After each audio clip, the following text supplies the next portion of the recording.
Un quadruple-double est une performance exceptionnelle en NBA. Un quadruple-double, c'est quand un joueur atteint au moins 10 unités dans 4 des 5 catégories statistiques principales. Points, rebonds, passes décisives, interceptions et contres. Ce qu'il faut savoir, c'est que depuis que la NBA a commencé à enregistrer officiellement les contres et les interceptions lors de la saison 1973-1974, seuls 4 joueurs ont réussi cet exploit d'une rareté exceptionnelle. Du moins de manière officielle, vous allez comprendre plus tard. Le premier à avoir inscrit son nom dans l'histoire des quadruples-doubles fut Nate Thurmond, le 18 octobre 1974. Lors de son premier match avec les Bulls, il enregistrait 22 points, 14 rebonds, 13 passes décisives et 12 contres, menant son équipe à une victoire en prolongation contre les Hawks. Un peu moins de 12 ans plus tard, le 18 février 1986, Alvin Robertson des Spurs réalisait le deuxième quadruple-double officiel all-time dans la Grande Ligue. À cette occasion, il compilait 20 points, 11 rebonds, 10 passes et 10 interceptions lors d'une victoire contre les Suns. Fait notable, Robertson est le seul arrière à avoir accompli cet exploit,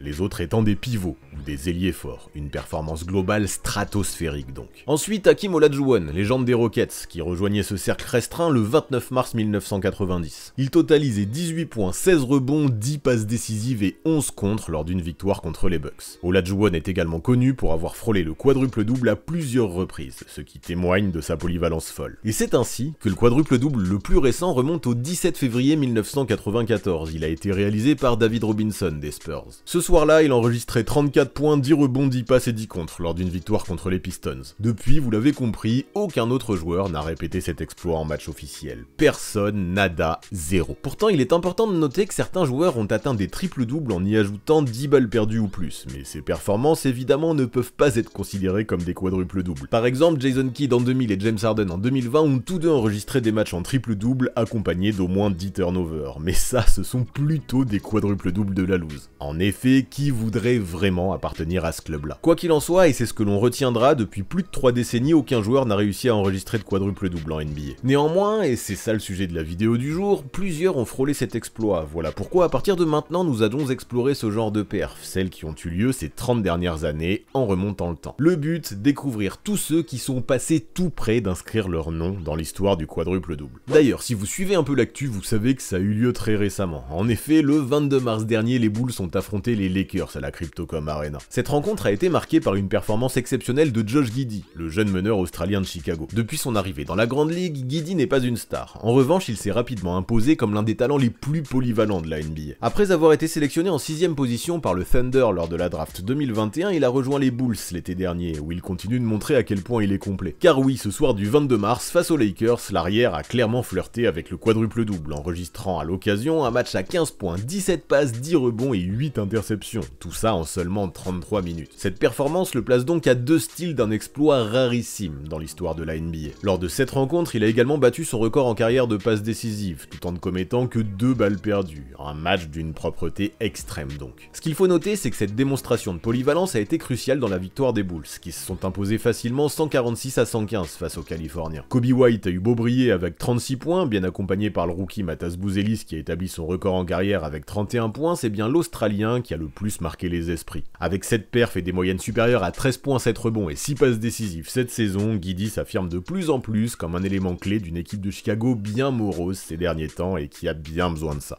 Mais vous vous en rappelez peut-être, il y a à peine un an, Victor Wembanyama est lui aussi passé à un cheveu d'inscrire son nom à ce palmarès. En effet, le 2 avril 2024, lors d'un affrontement très tendu contre les Nuggets, le Français a une nouvelle fois démontré l'étendue de son talent. À seulement 20 ans et alors qu'il était seulement rookie, il a compilé 23 points, 15 rebonds, 9 contres et 8 passes décisives, rien que ça. Malgré une adresse en berne à 9 sur 29 au tir, dont 2 sur 11 à 3 points, sa performance a clairement marqué les esprits par sa polyvalence et son impact des deux côtés du terrain. Malheureusement, face à lui, Nikola Jokic, aujourd'hui triple MVP, a porté les Nuggets à la victoire avec une prestation exceptionnelle de 42 points, 16 rebonds et 6 passes. Ce que l'on retiendra néanmoins, c'est que le duel entre les deux intérieurs a offert un spectacle de très haut niveau qui illustrait parfaitement la montée en puissance de Wemby dans la Grande Ligue. Et puis, cette perf n'était pas un cas isolé pour le jeune français. Plus tôt dans la saison, il avait déjà signé un 5x5 qui témoignait divinement bien de sa capacité à vraiment remplir l'intégralité des colonnes statistiques. Avec de telles prestations, nombreux sont ceux qui estiment qu'il ne s'agit que d'une question de temps avant que Victor ne rejoigne le cercle très fermé des quadruple-doublistes en NBA. Ensuite, vous connaissez forcément Draymond Green. L'ailier fort depuis sa draft a toujours été un peu le couteau suisse des Warriors. Le 10 février 2017, lors d'un déplacement à Memphis, il a lui aussi inscrit son nom dans les annales de la NBA.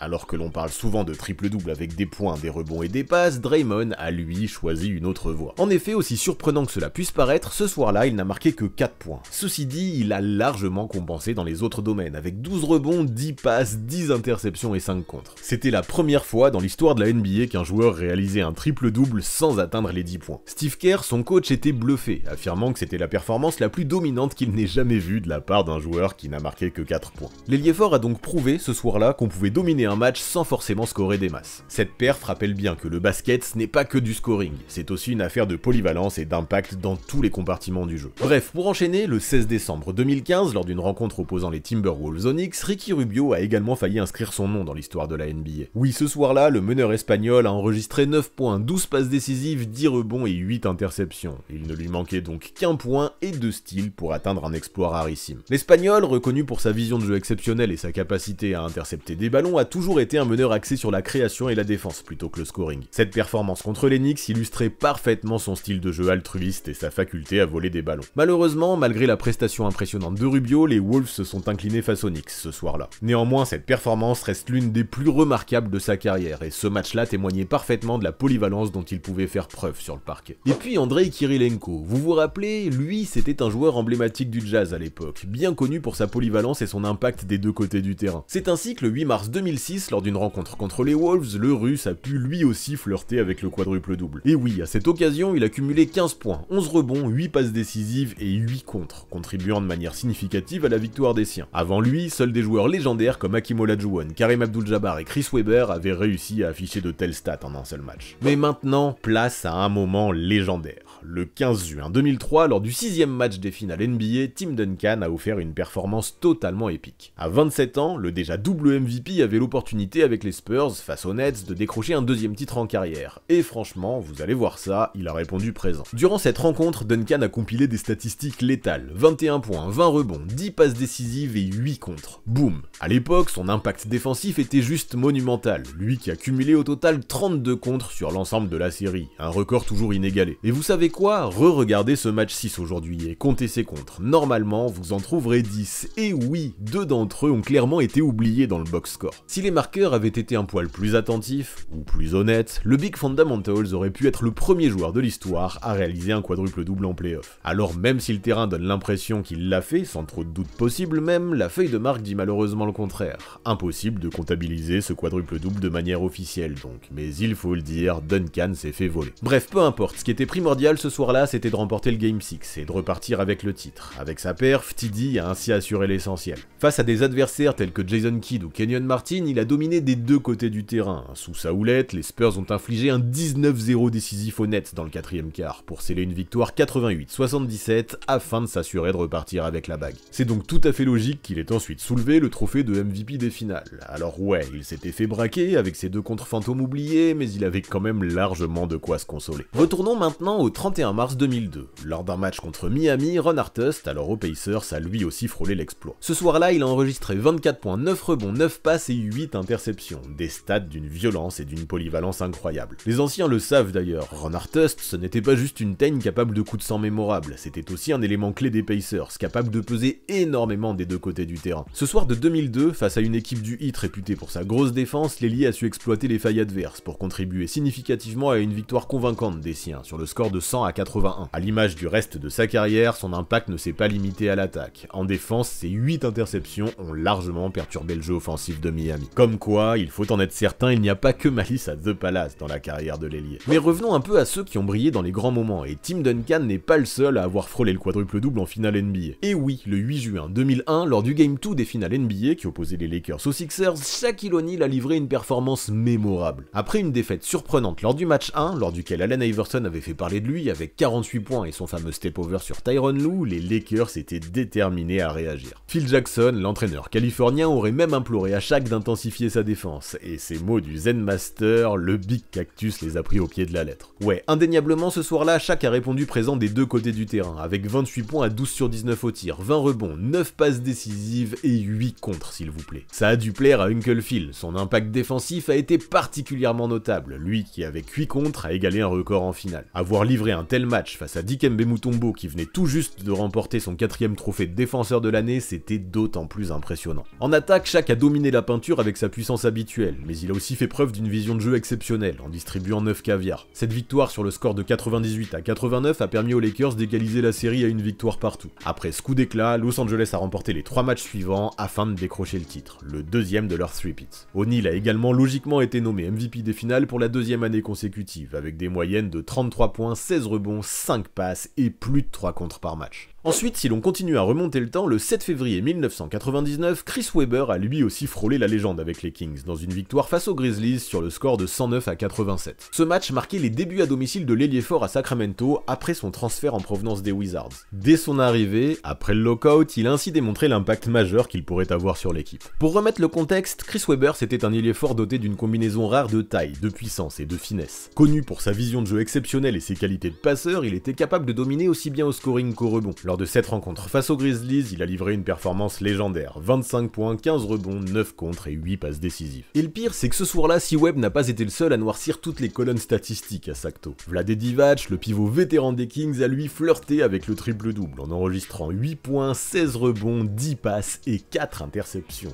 Quel duo d'intérieur! Cette victoire contre Vancouver a non seulement mis en lumière le potentiel de Webber, mais aussi celui des Kings, qui allait devenir l'une des équipes les plus excitantes du début des années 2000. On peut en tout cas dire sans trop de problème que la performance de Webber ce 7 février représente l'une des plus impressionnantes de sa carrière et qu'elle a marqué le début d'une nouvelle ère dans le nord de la Californie. Voyageons maintenant jusqu'au 14 avril 1998, ce jour où Mookie Blaylock, meneur des Hawks, a largement montré sa polyvalence dans un match face aux Sixers. Ce soir-là, il a compilé 14 points, 8 rebonds, 11 passes et 10 interceptions. C'est très fort. Blaylock, qui était connu pour sa défense acharnée et son sens de l'anticipation, était un maître dans l'art de l'interception. Ses 10 ballons volés dans cette rencontre sont bien là pour témoigner de sa capacité à lire le jeu, couper les lignes de passe, anticiper et perturber les attaques adverses. Ce match s'est conclu par une victoire serrée des Hawks, par un petit point d'écart, et Blaylock a joué un rôle majeur dans ce succès. On a un peu tendance à l'oublier dans l'histoire, mais le meneur à l'époque, c'était un véritable two-way player au poste 1. Enfin, pour en terminer avec ces 30 dernières années, on va revenir au 1er novembre 1996, à l'occasion du match d'ouverture de la saison NBA. Les Rockets accueillent les Kings, et à Houston, Clyde Drexler a livré une performance rarissime, avec 25 points, 10 rebonds, 10 interceptions et 9 passes décisives. Ouais, l'arrière, lui aussi, est vraiment passé tout près du quadruple-double. Alors âgé de 34 ans et sur la fin de sa carrière, The Glide était d'ores et déjà considéré comme une légende vivante. Après avoir brillé avec les Blazers et remporté le titre pour sa première année à Houston la saison précédente, il a prouvé qu'il était bien plus qu'un simple vétéran. Ce match contre les Kings devait d'ailleurs marquer le début d'une nouvelle grande aventure pour les Rockets, qui cette saison-là affichait un énorme Big Three, composé de Drexler évidemment, mais aussi de Charles Barkley et d'Hakeem Olajuwon. Et avec un Sir Charles suspendu pour l'ouverture de la saison en raison d'une altercation en pré-saison, l'arrière, avec cette perf, a largement pris les choses en main. D'ailleurs, vous vous rappelez la controverse sur les contres de Duncan? Eh bien, il en existe une du même genre pour Clyde. Lors d'une contre-attaque, Drexler sert Matt Maloney, qui pose alors quelques dribbles avant de marquer. Les statisticiens n'ont pas voulu comptabiliser cette passe, alors qu'ils sont beaucoup plus tolérants parfois, et ont ainsi privé l'arrière d'un quadruple-double historique. Dommage donc, mais encore une fois, même si sur le terrain Drexler a clairement brillé, ce quadruple-double n'a pas pu être officialisé. Voilà donc plus de 30 ans que l'on n'a plus vu une performance du genre, même si énormément de joueurs sont passés proches de faire entrer leur nom dans l'histoire des quadruples-doubles. Ceci dit, on en est sûr, un jour ou l'autre, quelqu'un d'autre arrivera à nouveau à réaliser cet exploit. Alors allez-y, mouillez-vous, on vous attend, et dites-nous en commentaire sur qui vous pariez. Avant de partir, abonnez-vous à la chaîne de Basket Info, mais aussi à celle du 6ème homme pour avoir deux visions complémentaires de la NBA. Les dernières vidéos mises en ligne apparaissent sous vos yeux.